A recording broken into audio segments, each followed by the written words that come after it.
Oh, Manoj, on the UPS, you can just press one of those buttons, the sound will go off. Yeah, I'll do that.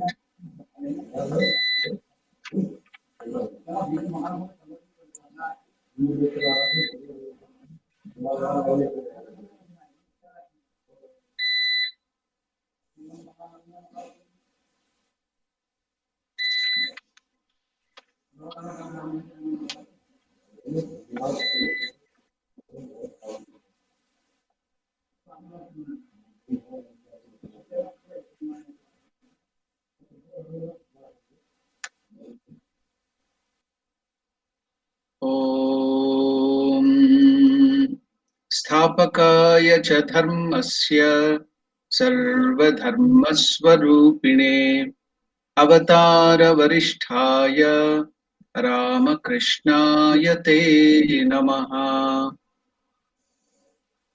Namaskar to all of you.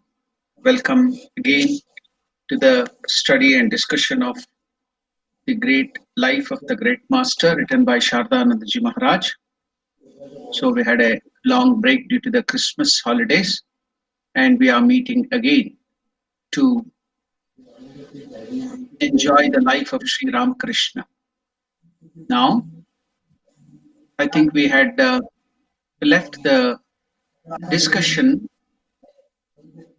at the chapter, the first manifestation of the mood of the spiritual teacher. So we will continue from there.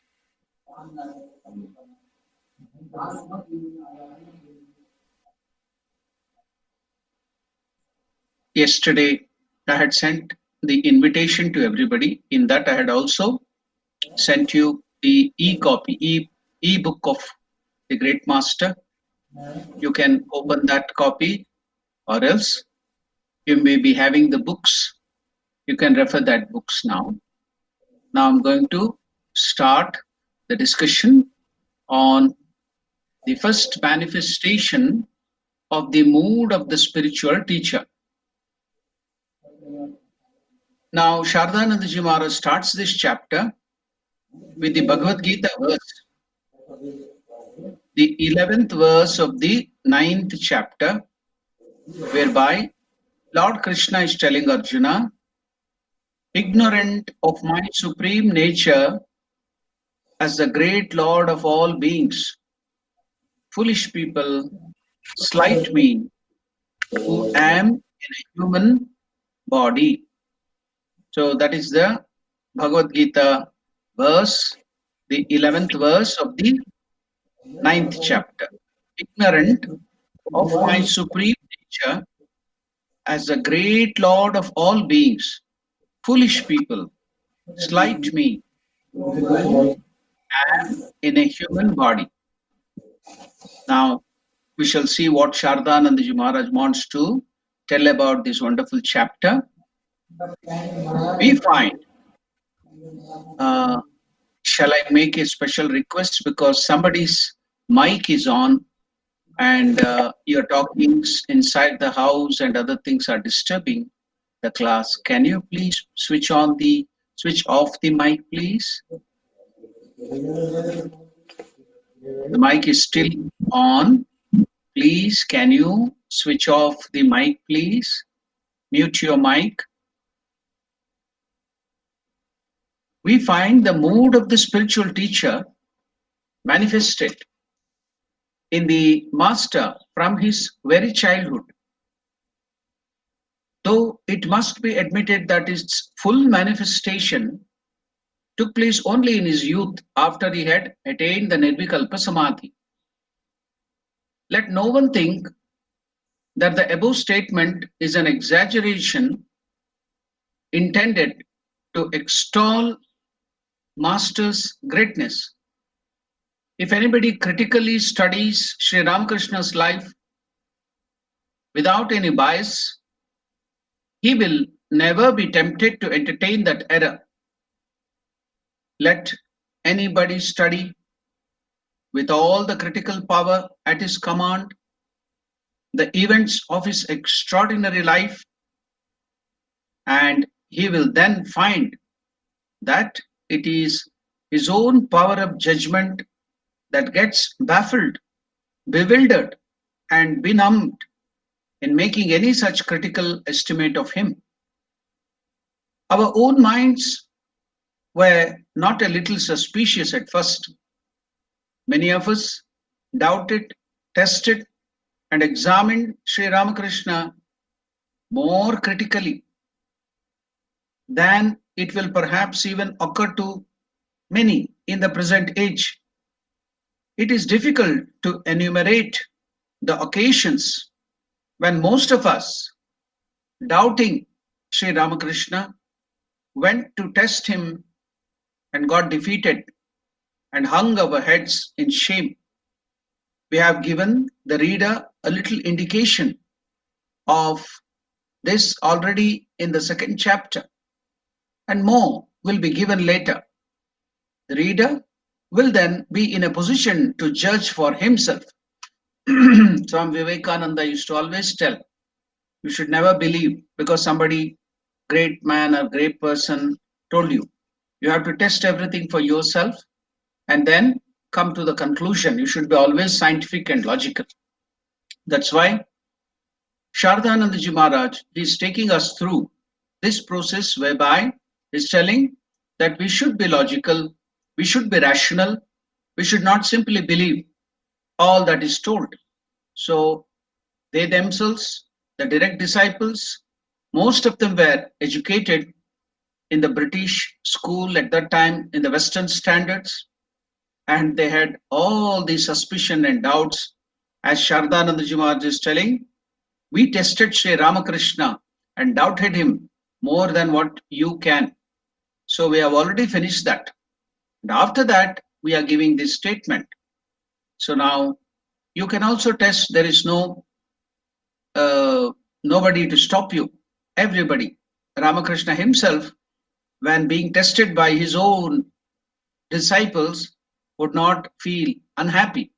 He used to tell, yes, the sadhu, the man of God, is to be tested not only in the day, also by the night. So you should test him nicely and then only accept. Now, let us see what Shardanandaji Maharaj wants to tell us. The master always used to quote in connection with the lives of the eternally free Ishvara Kotis, the saying. Now here a term comes called Ishvara Koti. I think many of you had attended the Sri Sharda Devi's birthday celebration, which we did during the last month. In that Sharda Devi's birthday celebration, I took you through one of the beautiful incidences in the life of Mother Sharda Devi, whereby while she was initiating a brahmachari, a young brahmachari called Bharat Maharaj, he had asked few questions, and to answer that, Mother had to go very deep into what is Nirvikalpa Samadhi, what is the Mukti, what is the word moksha. So she goes into the detail, giving so many examples. So at that time, if you all remember that, we will take up that matter another day and we will go again into the detail because it is very, very important. At that time, in the end of that discussion, Mother Sharda Devi also told us about who are these Ishvara Kotis. We people also can become Ishvara Kotis if we just aspire for our own liberation, for our own selfish idea that I should only enjoy God. Yeah, you will get it. You are great. You are Jivan Muktas. But there are some kind-natured people, compassionate people, who always share whatever they have with other people. Just like Sri Ramakrishna used to give the example, some people, when they get a mango or a fruit, they will not just eat it themselves. They will take it, cut it into small pieces, share it with their friends, and not only they will enjoy the fruit in that way, but also they will enjoy in the joy of others. When all others are enjoying that fruit, they too join with them to find joy in the joy of others. And other people are there, when they are given some fruits or sweets, they go secretly without showing anybody. They will eat that mango or any other fruits or whatever is given by the mother or their guru, and they will make it certain that nobody should know that they have taken this fruit. So they will nicely clean their mouth, that nobody should see them. They have eaten that. So that is the nature of those people. So between these two kinds of natured people, Ramakrishna tells the second one, who eats what he gets in the form of the fruit or sweets for himself, and he will not even tell that he has taken that, he will be hiding those things in secret. Such a person is called Jiva Koti, the ordinary living beings. They will get liberation, millions and millions get liberation and they go away, ordinary saints and ordinary people. But there are other group of people who will never just enjoy whatever they get for themselves. They will share with others. They will find joy in the joy of others. They will find joy in the celebration of others. Those people whose heart is so large, who want to share everything, even the liberation, they don't want to get the joy of God for themselves. They will come down. They have all the possibilities to go and merge in the God. Their heart is so expanded. They're so compassionate. So for the time being, they will just sacrifice the joy of experiencing God and come back and tell all other people. They help them to go and attain that beautiful state. They are called Ishvara Kotis. So Mother, while explaining about those Nirvikalpa Samadhi there, in that incidence, we saw she compared the living beings to the lamp. You know, the wicks are being burnt in the lamp. So when they get this moksha, the Divine Mother removes the outer bigger covering, the glass dome, the pot, that is the universe. There will be another inner small pot covering the lamp, and that is the avidya avarana, which is covering us, the body mind complex. She removes that as we go on to see God, purify our mind. But finally, she even removes all this universe and allow us to merge in that highest God, Parabrahma Swarupa. So Mother Sharda, we had explained that you may all get mukti and go away, but my job to liberate you all people, remove that outer covering of the Mahamaya, I have to be doing always eternally. So we had seen, if you want to enjoy that beautiful incidents, you can go again to the channel, our channel, Ramakrishna Center of Johannesburg. In that, if you go to the playlist, then you can get special day celebration function. And if you tap that, you will get so many special functions. In that, if you go to last year's Holy Mother's Jayanti, not last year, this year, it was in January only. So Holy Mother's Jayanti, then you can go to that incidence beautifully where Mother explains us what is this Jiva, the living being, what is this universe, how the Divine Mother removes all the bondage and liberate, and who are these Ishvara Kotis. So in these people who get liberation by the help of the Divine Mother, Mahamaya, some people, she will not allow them to put off that lamp and merge in that bigger light that is the Parabrahma Swarupa, the Lord, but she will keep that wick with the main big lamp or the wick that is the Parabrahma Swarupa separately for so many pralaya, so many destruction, creation, sustenance may happen, but they will be there merged in the Parabrahman, separated. Whenever she wants them to come back, she will again separate them and bring them to this world to do her work. So they are the Ishvara Kotis, the great saints. They come again and again to help her in the process of helping the living beings to liberate. So now Ramakrishna is mentioning here about these Ishvara Kotis. They are the people who are so compassionate, whose heart is expanded. They want to help everybody. They just don't want to get their own liberation.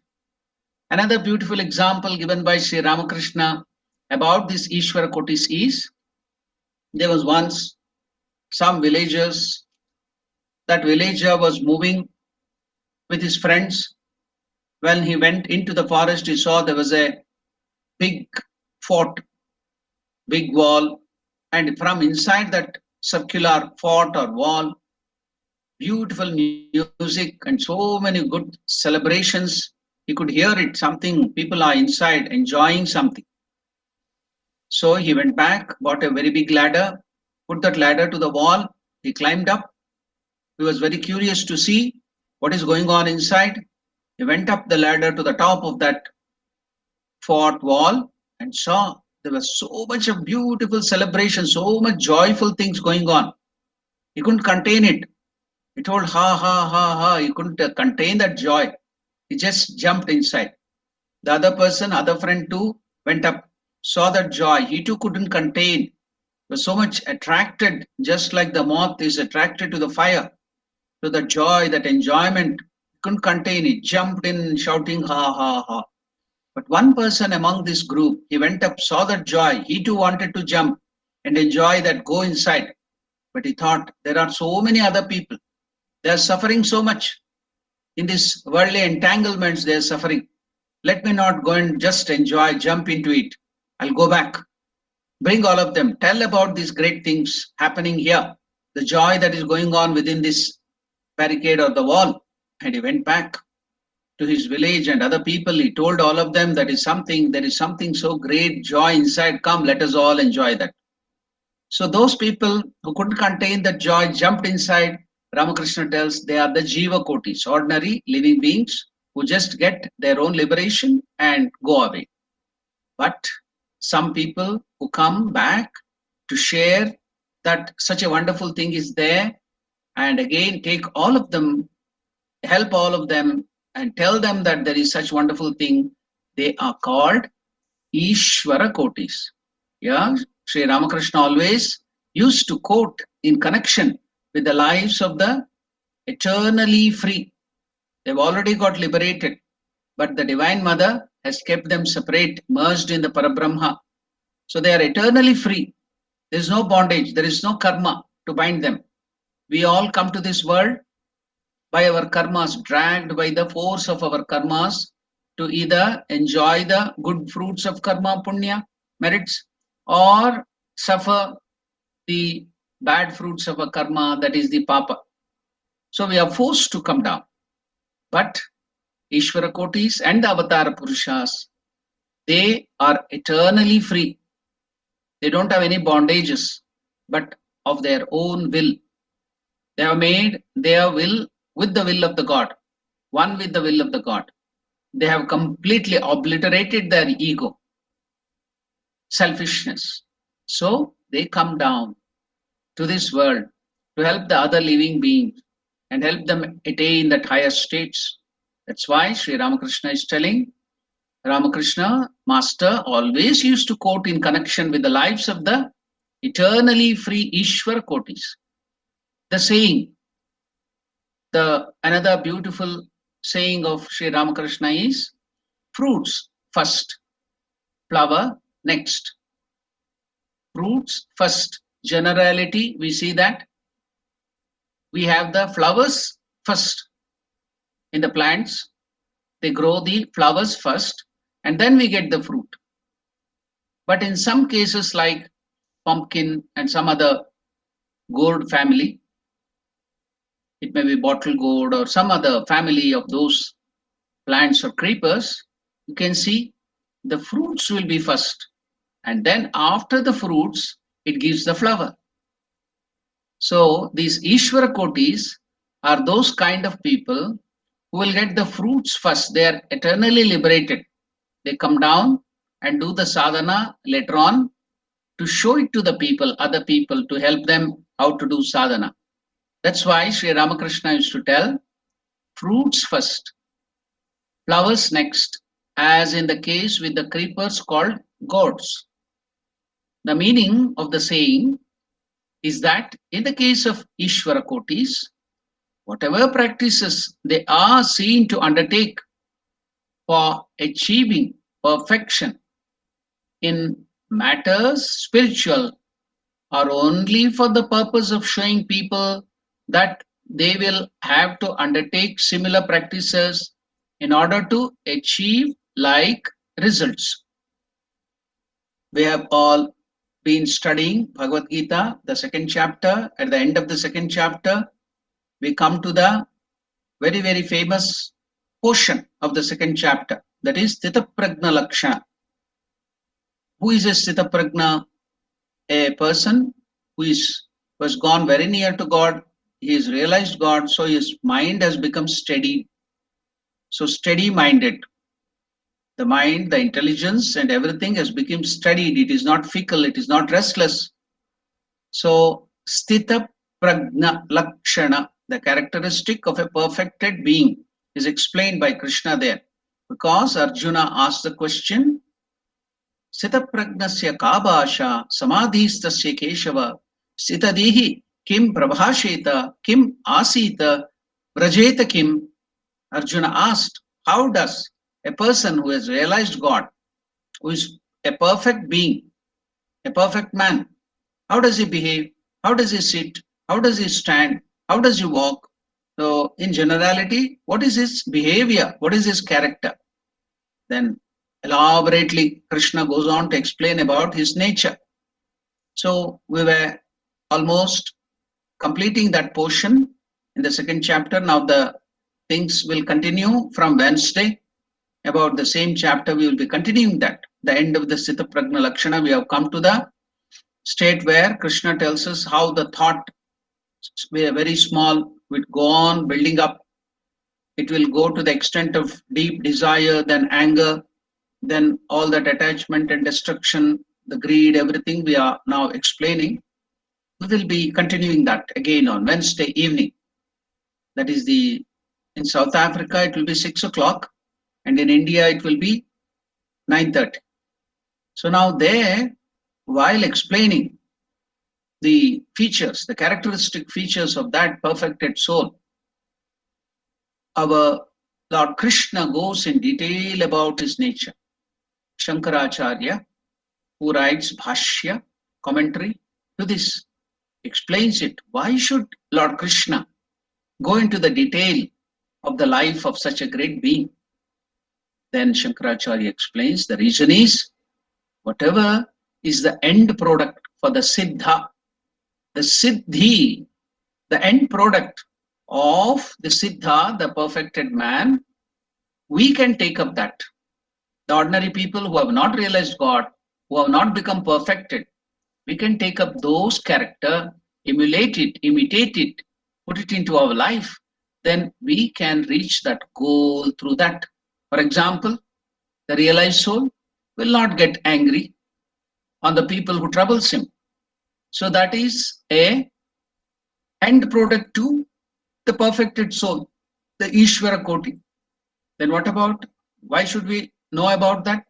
For us, if we practice giving up our anger, hatred, and all these negative qualities like that perfected being, the end product, the siddhi of the siddha, will become the means.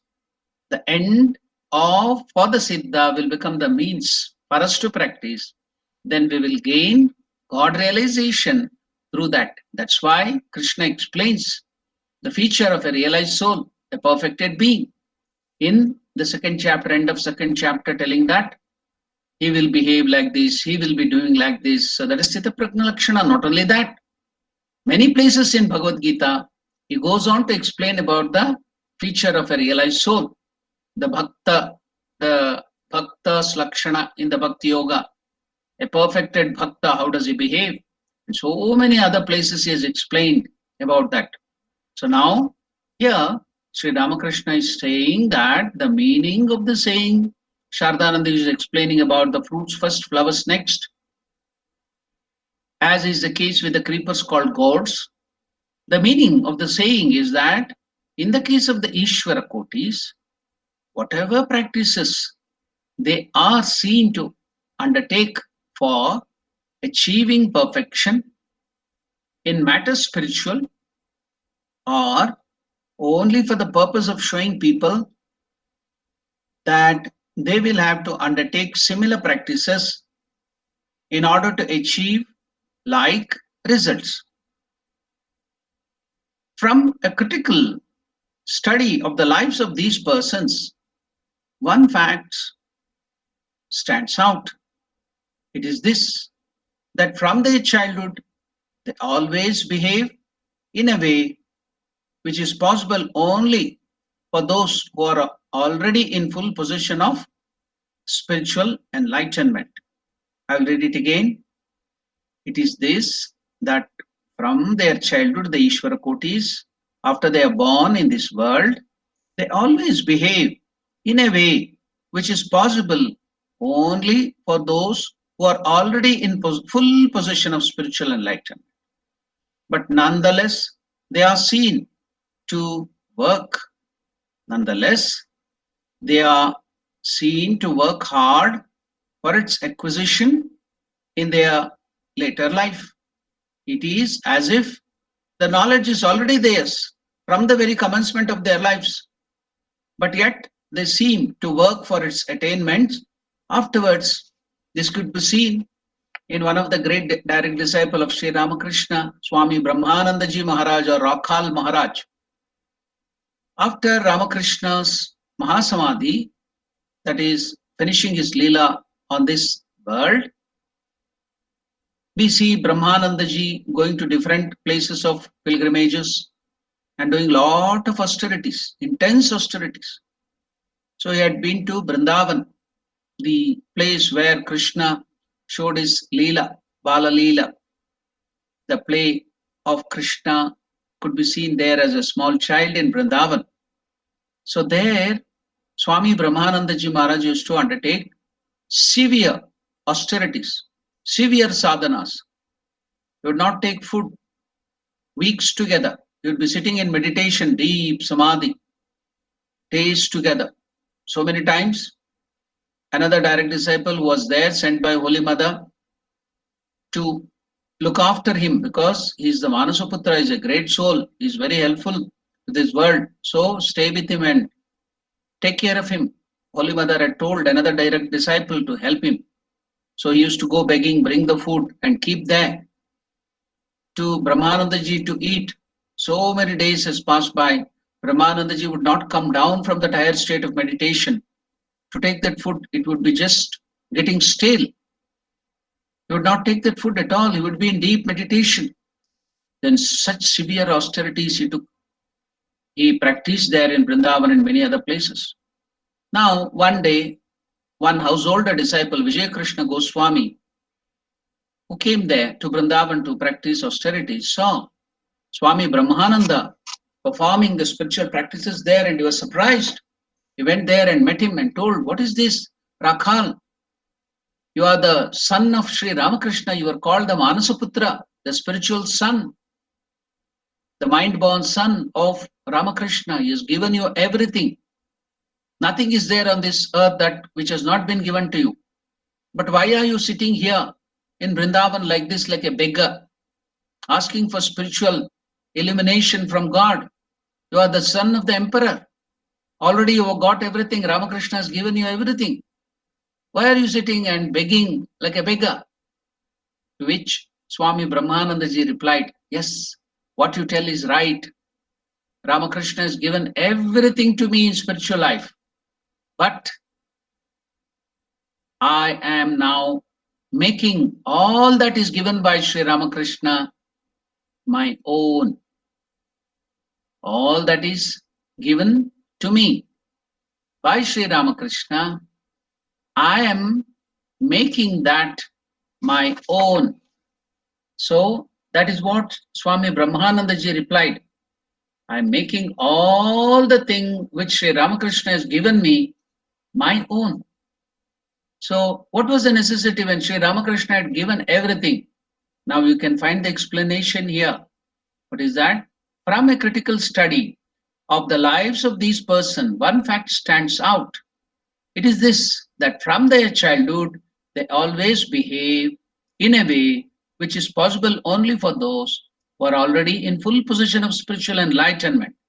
But nonetheless, they are seen to work hard for its acquisition in their later life.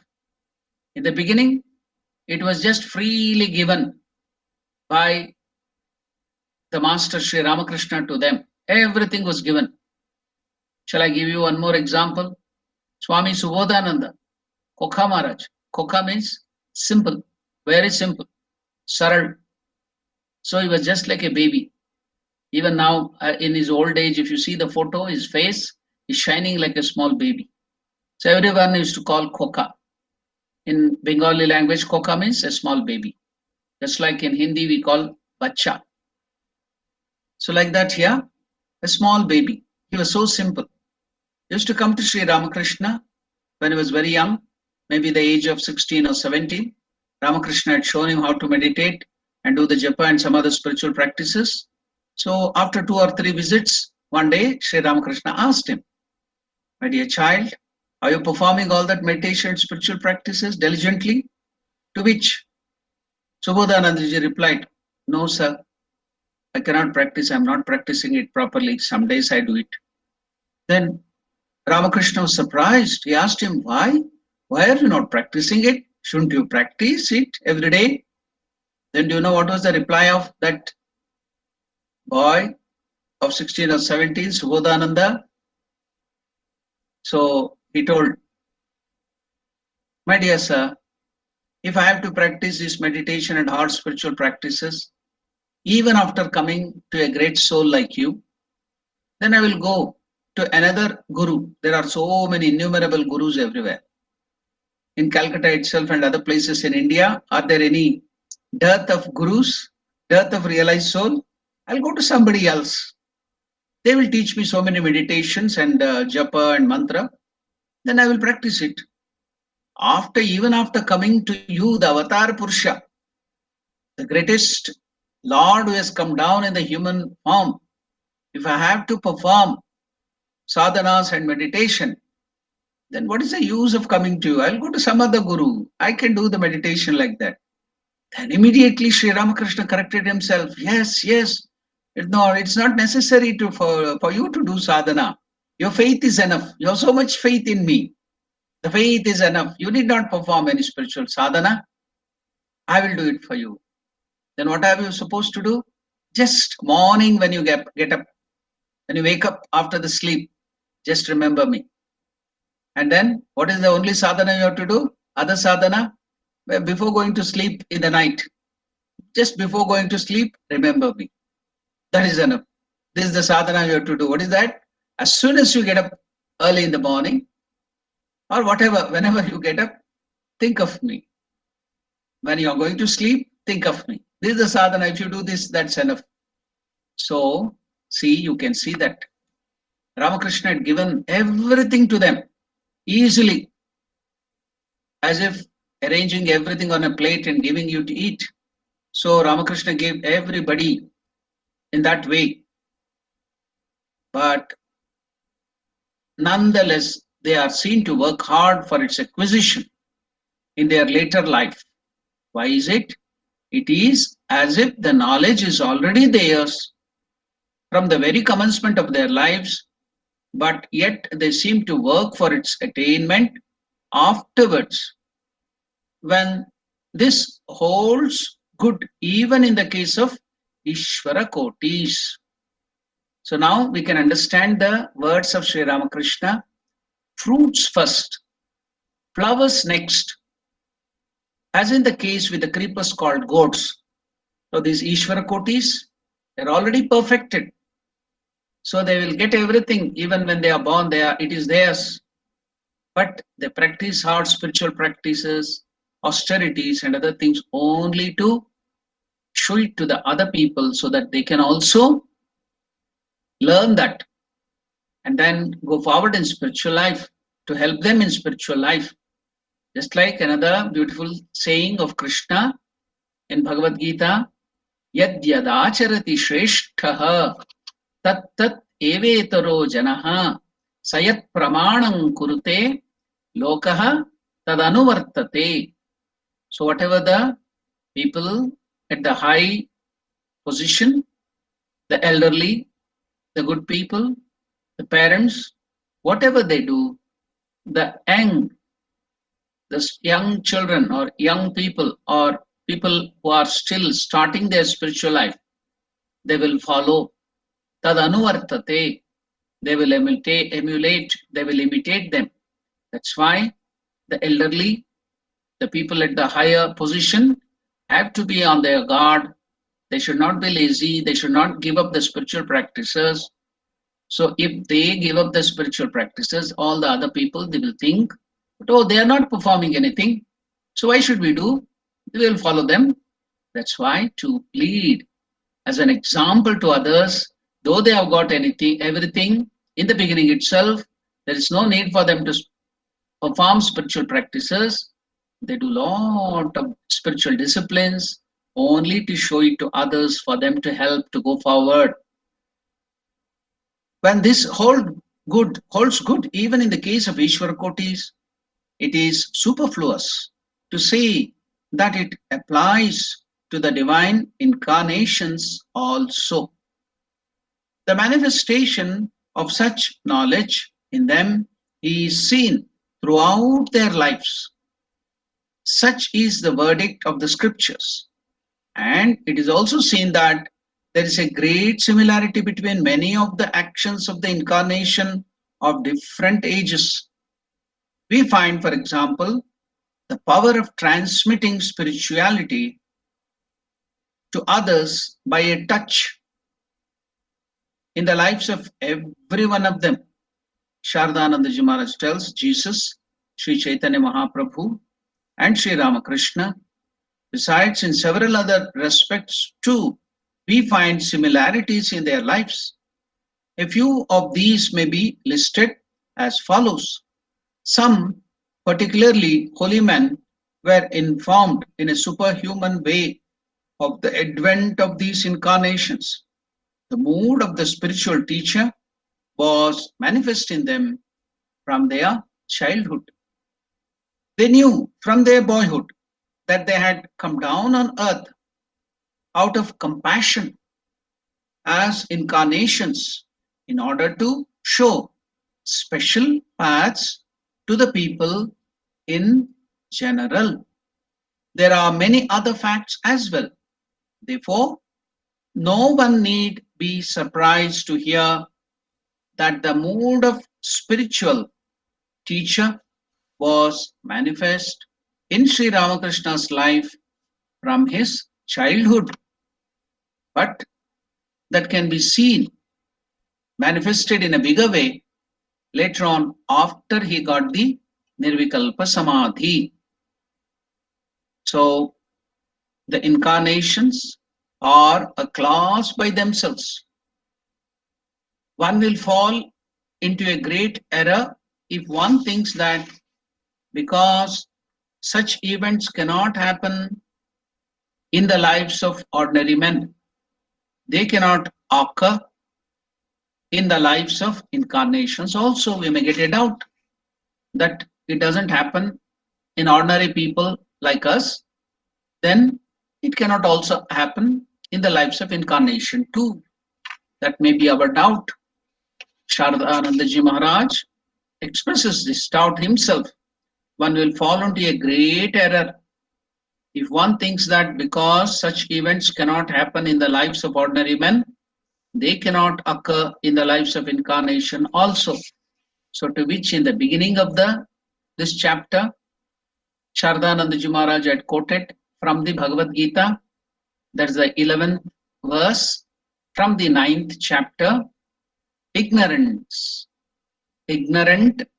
people, ignorant of my supreme nature as the great Lord of all beings, foolish people slight me who am in a human body. So we quoted that in the beginning itself. Now we will go forward to see what Shardanandaji Maharaj is explaining about that Guru Bhava, the mood, the manifestation of the mood of the spiritual teacher in the life of Sri Ramakrishna. We find a very clear instance of the first manifestation of the mood of the spiritual teacher in the life of Sri Ramakrishna at Kamarpukur. He had then been already invested as a young boy of 8 or 9 age, and he was already invested with the sacred thread. That is, the Upanayana ceremony was performed and must have been about age 9. The well-known scholar of that part of the country, the great Sanskrit scholars who were well versed in spiritual books, they were invited to that place, Kamarpukur. They would come and discuss things about it. The well-known scholars of that part of the country were invited on the occasion of a Shraddha ceremony to the house of the Lahas, the landlords of the village. But as usual in such meetings of scholars, there started heated controversy amongst themselves about different philosophies. When no decision on a particular disputed point could be arrived at, so there were so much of arguments, they couldn't arrive at a conclusion. When no decision on a particular disputed point in the scriptures could be arrived at, there amongst that group, in that scholarly discussion, this boy Gadadhar, the age of 9 or 8, was sitting there, hearing to all that scriptural discussions in details. So he's sitting there. Boy Gadadhar said to the scholar known to him, "Can't the point at issue be decided this way?" He gave the solution to that controversy. Even the great scholars couldn't come to the conclusion, but this boy, age of 8 or 9, sitting there hearing all this conversation, made a wonderful statement telling that, "Cut the point at issue be decided this way." Many boys of the village had come to the meeting out of curiosity, and they could not understand even a little of the meaning of the noisy controversy, accompanied by the gesticulation of the scholars. Some of these boys took all this as a huge joke and indulged in boisterous laughter. Some other mimicked the gestures of the scholars, while still others remained completely indifferent to it and engaged themselves in play.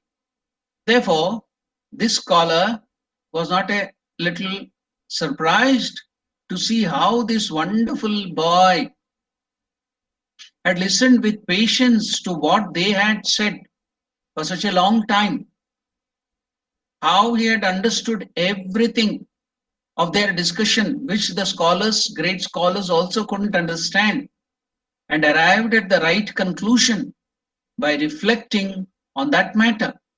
He then told the other scholars known to him about this young lad Gadadhar of the age of 8 or 9, that conclusion of Gadadhar, finding that it was the only possible solution. Finding all the scholars found that that was the only possible solution.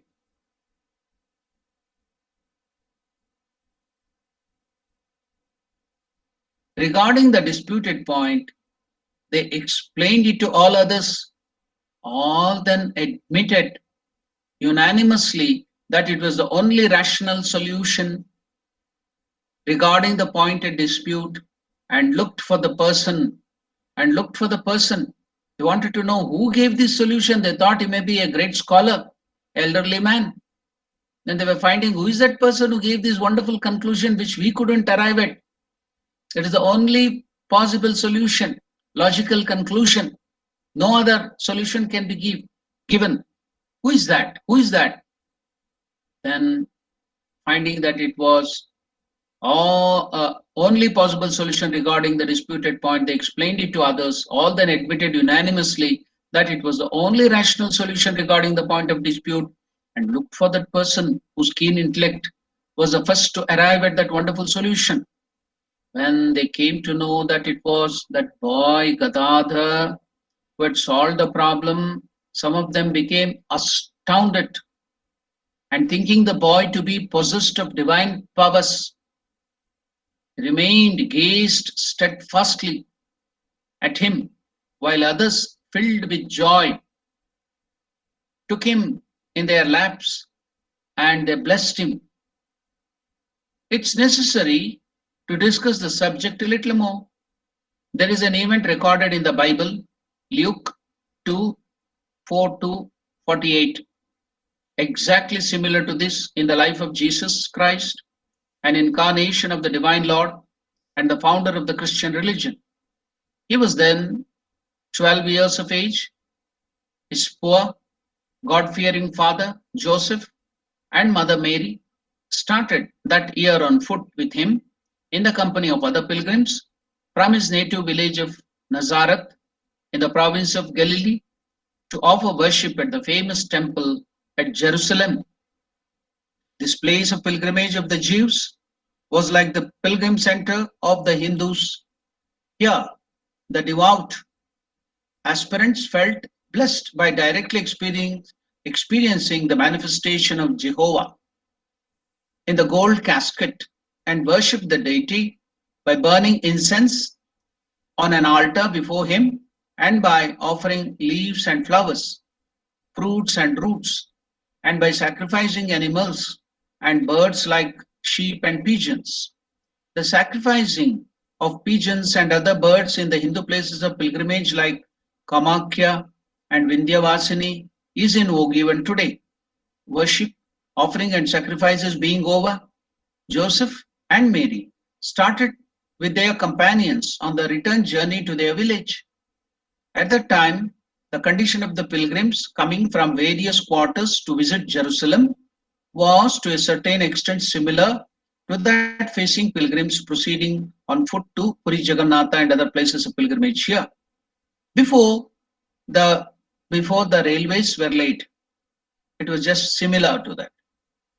There was the same expression of man's simple faith in God and dependence on Him, the same conglomerations of humanity on the move, organized into groups of protection against thieves and brigands, the same dusty tracks, long and narrow, rendered beautiful here and there with irrigation, wells, ponds, and clusters of trees, the same guide priests functioning as companions and leaders of the pilgrims, the same inns, rest houses, and charitable guest center providing food and shelter at nights, the same petty shops vending provisions and other necessities, and above all those same swarms of mosquitoes rendering a friendly service to the pilgrim by making it possible for them to forget their religious preoccupations in deep sleep. Now, in the course of their travel, the parents of Jesus found that he was not with them. They thought that he was perhaps coming behind the party with some other pilgrims, boys. But even after traveling a long distance, when they found Jesus not coming up, they were greatly perturbed. And when a thorough search in the big party revealed that he was not with them, they anxiously turned their steps towards Jerusalem again. They looked for him in various places there, but could get no information about him. At last, they entered the temple in search of him and found that the boy Jesus was sitting and discussing the scriptures among the sadhakas of well versed in the Old Testament, the Jews' scriptures, versed in them, and was charming all by his lucid and inspired explanation of the complicated points at issue, which confounded even the scholars. The great scholars, Max Muller, has expressed a doubt in his life and sayings of Sri Ramakrishna about the truth of the incident in the Master's life, stated earlier on the ground of its great similarity with the corresponding incident in the life of Lord Jesus just mentioned. He has not even shrunk from passing the uncharitable remark that the English-knowing disciples of Sri Ramakrishna have introduced the story of Jesus' childhood into the life of their master in order to heighten the latter's greatness. In spite of the great servant's learning and intelligence, we feel unable to agree with him.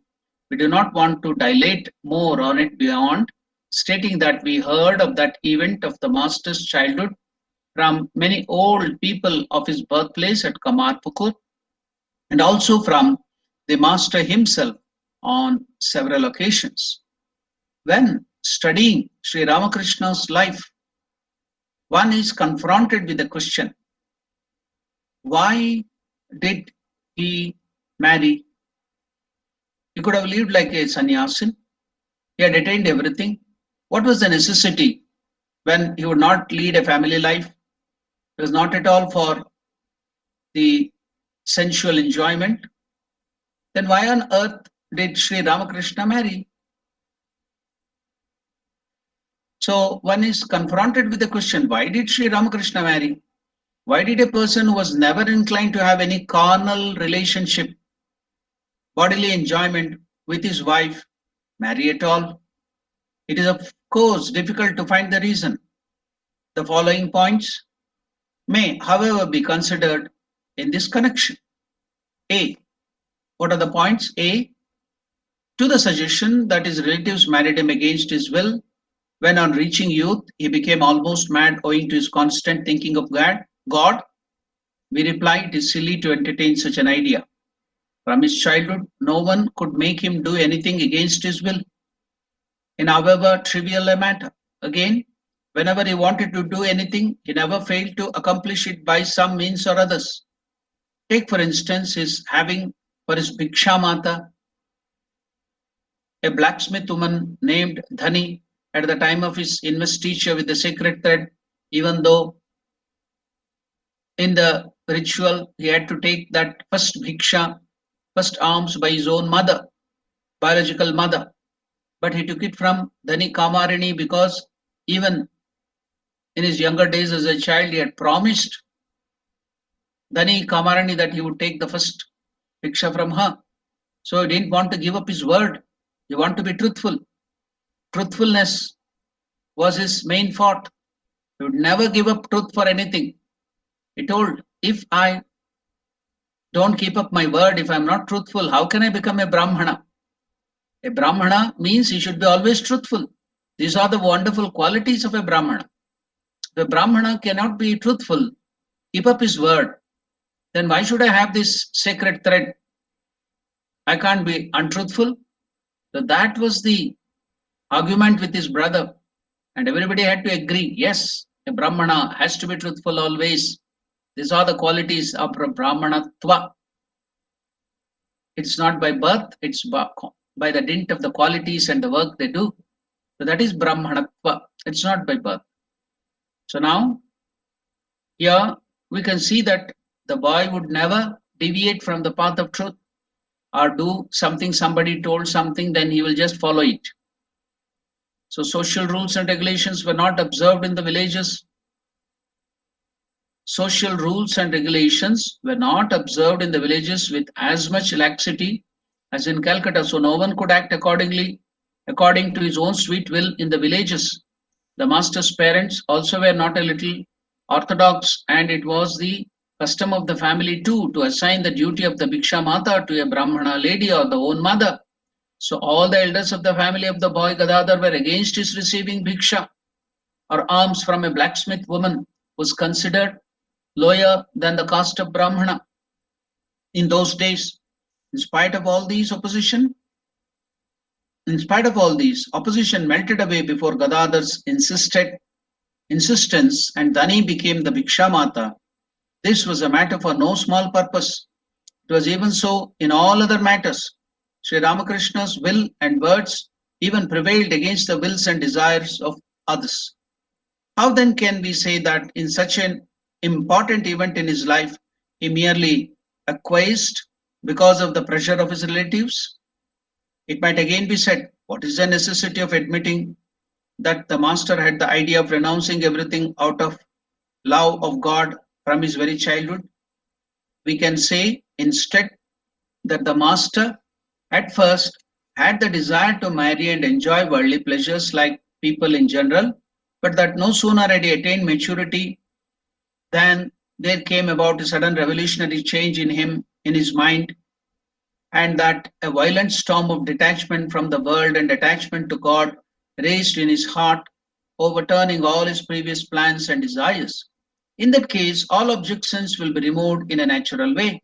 All objections are removed if it be said that master's marriage took place before that storm began to rage. We say that although this explanation is plausible, there are some irrefutable objections against this attitude.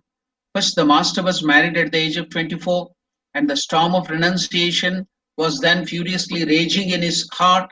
So it is quite unlikely that a person like him, who hesitated all his life to give the slightest trouble to anyone of his own sake, for his own sake, should have proceeded thoughtlessly to do an act which he knew full well would be the cause of lifelong suffering for a lady.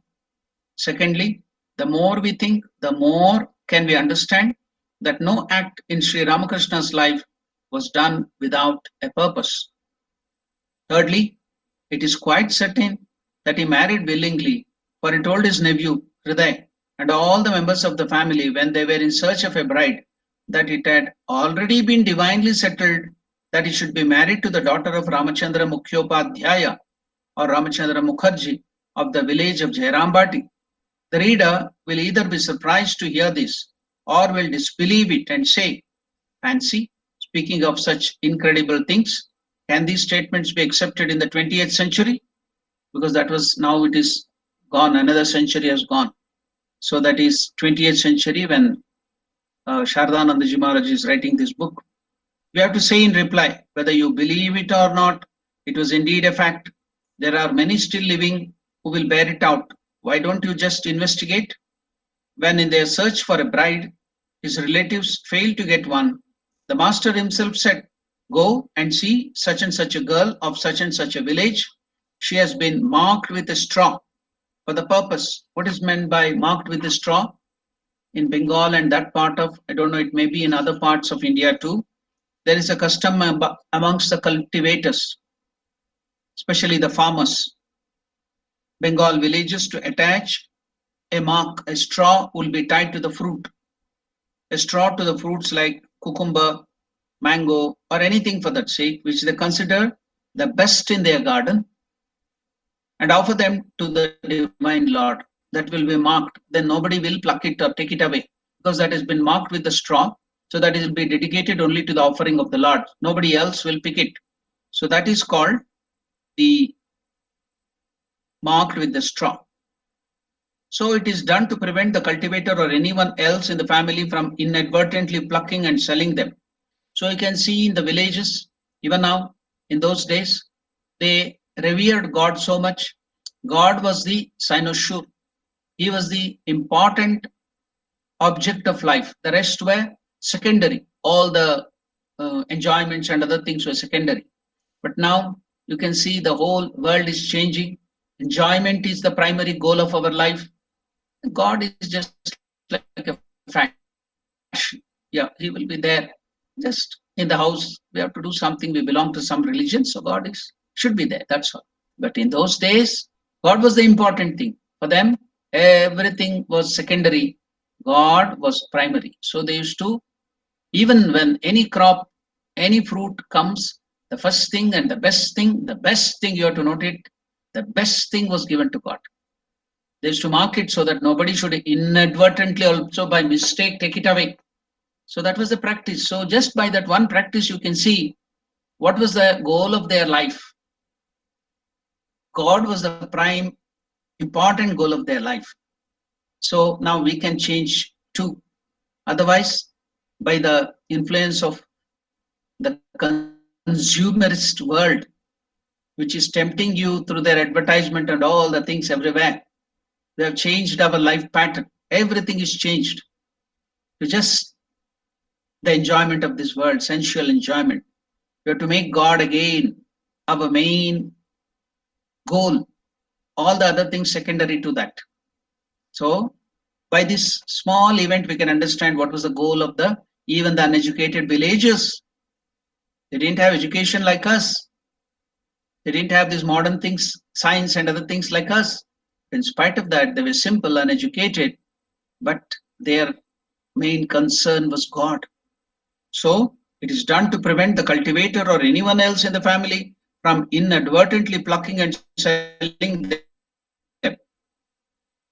The master applied the simile to this case, meaning thereby that it was divinely ordained that he should be married to the daughter of such and such a person, and that the girl had, as it were, been reserved by Providence to be his bride. So therefore, it is clear that Sri Ramakrishna knew that he would be married. What was more, he knew also the place of marriage and the person to whose daughter he would be married. He did not also raise any objection to that. It was, of course, during his Bhava Samadhi, the higher spiritual state, that he had come to know of it. What then is the meaning of Sri Ramakrishna's marriage? Some reader well versed in the scriptures will perhaps be annoyed and say, "How silly, you are raising a storm in the teacup." So raising the storm in the teacup. First, consult some scriptures and other books, and then venture to record the events of the life of great and pious souls. Scriptures say that actions accumulated in previous lives that are yet to bear fruit, sanchita karma, and those that are done after the attainment of the knowledge of Brahman, agami karma, are all destroyed when God vision or perfect knowledge is attained. But the result of the work done in the previous births that are already bearing fruit, the prarabdha karma, have to be experienced in this life even if the knowledge of Brahman is attained. Suppose there are some arrows in a quiver tied to the back of a fowler. He has shot one arrow at a time, a little bird on a tree, and has taken another in his hand, ready to shoot. Just at this moment, there arises a sudden outburst of compassion in the mind of the fowler, and he resolves he will no more injure any living beings. He throws away the arrows in his hand and also the arrows on his back. But can he withdraw the arrow he has already shot at the bird? The arrows on his back are, as it were, his actions accumulated sanchita karma in past lives. The arrow in his hand represents future agami karma, acts which he is yet to do in his life. These kinds of acts are destroyed on the acquisition of knowledge, but his prarabdha karma acts being in the process of fruition are like the arrows that has already been discharged. Their results, yes, to experience.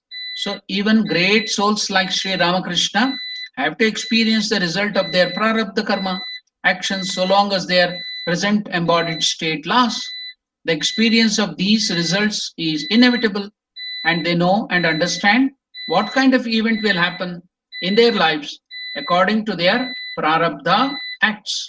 Therefore, it was not extraordinary for Sri Ramakrishna to mention whom he would marry and where his marriage would take place. In reply to that above objection, we say that we are not really learned so well in the scriptures, but so far as we know, we can say that man of right knowledge has not got to experience even the result of his prarabdha actions. Man of right knowledge will be beyond even the prarabdha karma.